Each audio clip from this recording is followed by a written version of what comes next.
right, guys, welcome to another episode of Snagged Podcast and Giveaways.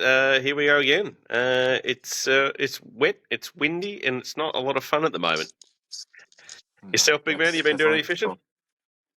Oh, I've sort of just, I've been trying. I didn't fish last weekend because it was grand final weekend, and the weather didn't look too crash hot anyway, so I was like, nah, not even going to bother.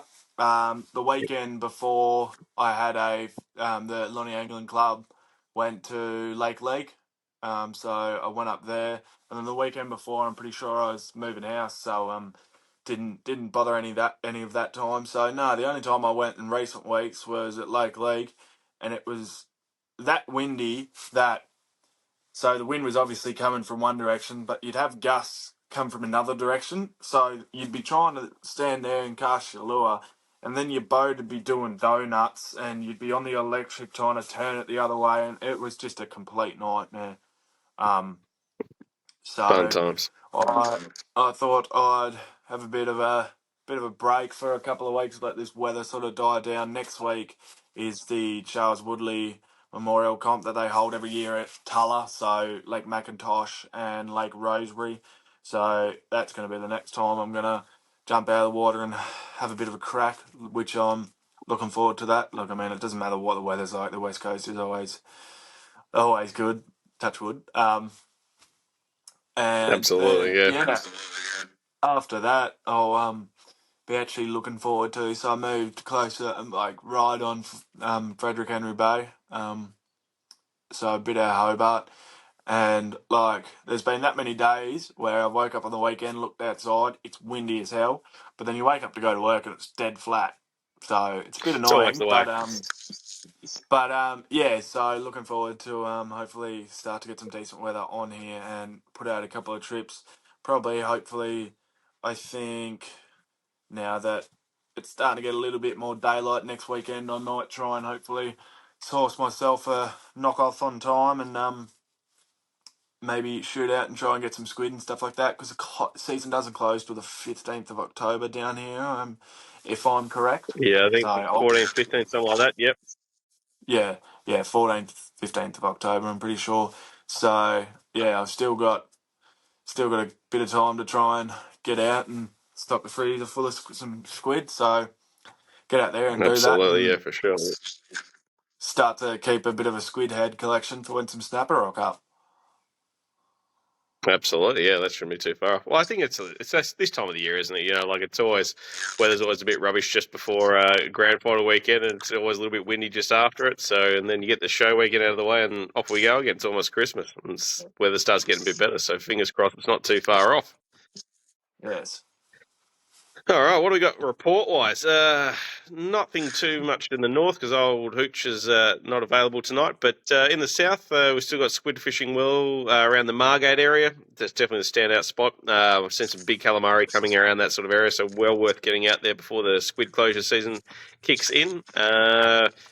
Mirrored squid jigs, everyone's saying, doesn't really matter if it's red or white or green and blue or pink and this or black and that, doesn't really matter. They seem to be doing quite well. A few guys did say fish light leaders, though, if you're going to do that style of fishing at this time of year, because they can be a little bit fussy at the best of times. As boring as it is, old Browns River is fishing well. A couple of guys have been doing really well fishing late afternoons, and there's been a lot of brim tailing up in the shallow, so definitely worth going up there and having a bit of a crack. And a couple of anglers have been chasing them on surface, so that's always a bit of fun. Do you do much on the surface for brim? Nah, never really have. I've done little bits here and there, but never sort of been too successful with it sort of thing. But I will say I actually do lie. I did go for a fish on the weekend. I completely forgot. One of the rivers down this way, me and Zoe just thought screw it, would go for a flick for an hour before the grand final started on Saturday, and got to a bridge, and first cast Zoe hooked up to a brim on one of the Fish Australia Killy Curly's plastics, which are pretty new, and yeah, hooked up to one first cast, and literally got the camera out, and she lost it about 2 meters from the bank, so she was a little bit disheartened. No. But yeah, kept on walking up, and there was a couple of laydowns, like trees going into the water, and I think I saw probably one of the biggest brim I've ever seen in my life. Like this thing was a football, like one of those real broad shoulders brim. So no, it's I mean good signs that the system down here are because I mean you don't really hear much brim fishing come from anywhere past sort of like the Derwent on this side. Really, like you don't hear too much about it. Like Absolutely, yeah. old There's auction. amazing rivers systems all around and estuaries and stuff where you can get bream, and apart from the sort of the Hugh and the Derwent and Browns River, it's kind of no one really sort of reports or explores. Like places like Brim Creek are fantastic. You know, there's lots of really good little spots that you can go and have a bit of a crack at, and Brim are great fun on lures and light gear, so more people should get into it. Yeah. So yeah, no, it's good. A couple of the spots that I've sort of had a bit of a stalk on the old Google Earth, sort of thinking, yep, no, that put that in the book, and one day I'll go and have a crack. But Oh, yeah, very good. no, looking forward. Okay. Got a few reports in from Lake Sorrel. If you guys have been fishing that during the week in the weather and managed to get some nice fish out of Sorrel from the shore, so that's kind of cool. You guys were reporting over the last week at Craigmore Dam's been fishing okay, so it might be worth getting out there and have a bit of a go out there. But apart from that, it's been a little bit quiet. There's not been a lot of reports on the weather, obviously, as we were saying before. It sort of made that a little bit difficult. So, but yeah, that's about all I've really got for reports. So I just need some more reports of bluefin and yellowfin and kingfish and stuff. I did see someone was reporting the temperature of the water off Broody was 12.8 the other day, so that's a good sign. Yeah, yeah, Bring that on. slowly coming down. Absolutely. All right, let's get into some brags because that's what we've got to do at the moment. All right, Joe Corbett with a cracking brown. Awesome work there, legend. Jack Adams with a nice brown as well. Peter Thorncroft also with a healthy brown. Young Arthur Whittock with a stonker of a calamari. The boy can fish, and yeah, that's a good calamari. I think he got quite a few, so good job there. Plenty of good rings for dinner for Mum. Jack Wise with a couple of stonking brim out of Browns River on surface and on plastics. He was using, I think, a bent minnow for the surface lure feeding fish, and using an atomic prawn soft plastic. He did quite well on those. Good follower of ours, young Dan Smith, with a nice brown from the Derwent. He's been putting the time and effort in this season on the Derwent, so it's good to get paid some dividends when you're fishing as constantly as he does. And the big man himself, Damon Sheriff, like always, getting some stonkers from up in the rivers up north. And that's about it we've got. But I've got a couple of cool little things. The guys from Hawk Sniper put out their reptile range of lures. So you should be able to see them pretty well.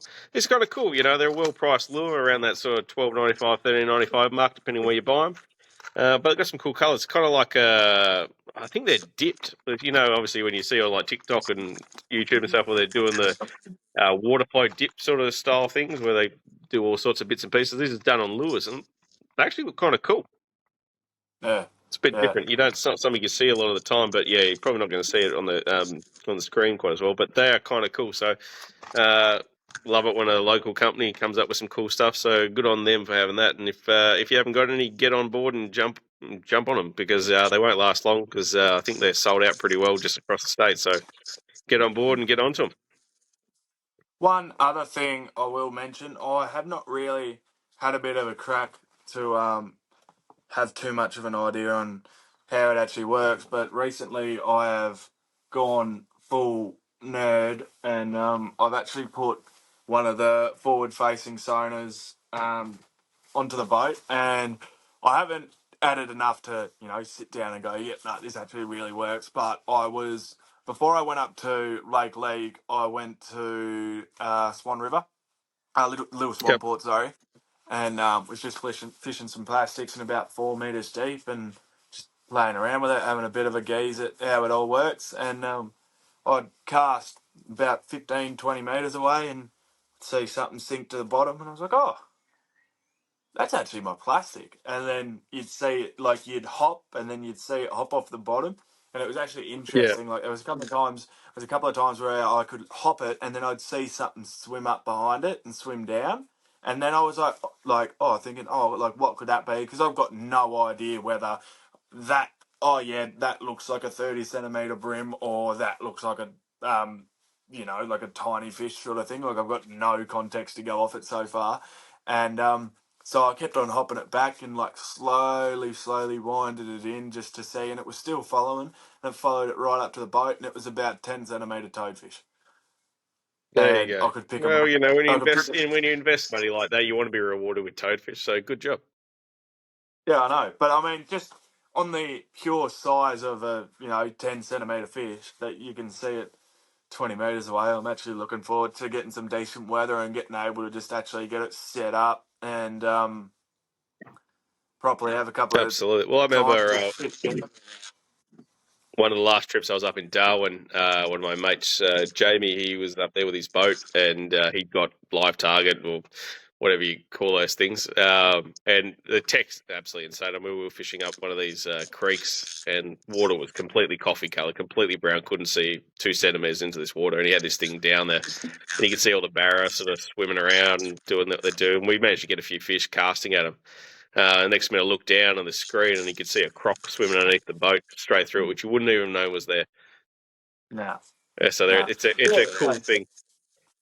Yeah, something I'm definitely looking forward to have. Like, I mean, I've seen videos of it forever, and you always wonder, like, oh, I wonder if you could actually see trout on that sort of thing. But the fact I could see a toadfish miles ahead of the boat is a pretty good sign. So I'm happy with that. Yeah, absolutely, Might just go start targeting toadfish, I reckon. absolutely. Why not? I love it. Cool. All right, guys, I think that's probably about us for the week. Just remember www.snag.com.au. If you like what we do, grab yourself a membership, win some cool prizes, and support us to do this every week for you. And we'll talk to you next time.